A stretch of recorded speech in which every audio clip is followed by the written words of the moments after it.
ಹಸಿರು ಕ್ರಾಂತಿಯ ಹರಿಕಾರ ಡಾಕ್ಟರ್ ಬಾಬು ಜಗಜೀವನ್ ರಾಮ್ ಅವರ 40ನೇ ಪುಣ್ಯಸ್ಮರಣೆ ಅಂಗವಾಗಿ ಮಂಡ್ಯ ಜಿಲ್ಲಾಧಿಕಾರಿಗಳ ಕಚೇರಿ ಮುಂಭಾಗದಲ್ಲಿರುವ ಬಾಪೂಜಿ ಅವರ ಪ್ರತಿಮೆಗೆ ಜಿಲ್ಲಾಧಿಕಾರಿ ಡಾಕ್ಟರ್ ಕುಮಾರ ಪುಷ್ಪನಮನ ಸಲ್ಲಿಸಿದರು. ಈ ವೇಳೆ ಜಿಲ್ಲಾ ಪಂಚಾಯತ್ ಮುಖ್ಯ ಕಾರ್ಯನಿರ್ವಹಣಾಧಿಕಾರಿ ಕೆಆರ್ ನಂದಿನಿ, ಪೊಲೀಸ್ ವರಿಷ್ಠಾಧಿಕಾರಿ ಡಾಕ್ಟರ್ ವಿಜೆ ಶೋಭಾರಾಣಿ, ಯುವ ಸಬಲೀಕರಣ ಮತ್ತು ಕ್ರೀಡಾ ಇಲಾಖೆಯ ಸಹಾಯಕ ನಿರ್ದೇಶಕ ಮನುಜಶ್ರೀ ಸೇರಿದಂತೆ ವಿವಿಧ ಸಂಘಟನೆಗಳ ಮುಖಂಡರು ಉಪಸ್ಥಿತರಿದ್ದರು.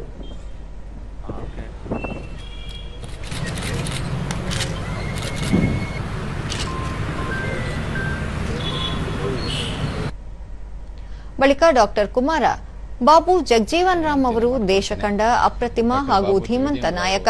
ಸುಮಾರು 45 ವರ್ಷಗಳಿಗೂ ಹೆಚ್ಚು ಕಾಲ ಸರ್ಕಾರದ ವಿವಿಧ ಉನ್ನತ ಹುದ್ದೆಗಳಲ್ಲಿ ಸೇವೆ ಸಲ್ಲಿಸಿದ್ದರು.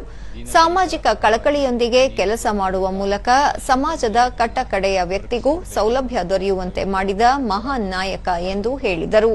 ಸುಮಾರು 45 ವರ್ಷಗಳಿಗೂ ಮಿಗಿಲಾಗಿ ಸರ್ಕಾರದ ವ್ಯವಸ್ಥೆಯಲ್ಲಿ ಸಚಿವರಾಗಿ ರಾಜಕಾರಣದಲ್ಲಿದ್ದರೂ ಕೂಡ ಸಾಮಾಜಿಕ ಕಳಕಳಿಯನ್ನು ಇಟ್ಟುಕೊಂಡು ಶೋಷಿತ ವರ್ಗಕ್ಕೆ ಬೆನ್ನೆಲುಬಾಗಿ ದುಡಿದಿರ್ತಕ್ಕಂಥವರು.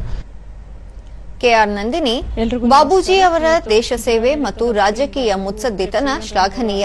ದೇಶದಲ್ಲಿ ಅತ್ಯಂತ ದೀರ್ಘಕಾಲ ಸಚಿವರು, ಸಂಸದರಾಗಿ ಕಾರ್ಯನಿರ್ವಹಿಸಿದ ಹಿರಿಮೆ ಹೊಂದಿದ್ದರು. ಸಂವಿಧಾನದ ಆಶಯದಂತೆ ಸಮಾಜದ ಕಟ್ಟಕಡೆಯ ವ್ಯಕ್ತಿಗೂ ಸೌಲಭ್ಯ ದೊರಕಬೇಕು ಎನ್ನುವ ಇಚ್ಛೆಯಿಂದ ಕೆಲಸ ಮಾಡಿದ್ದರು.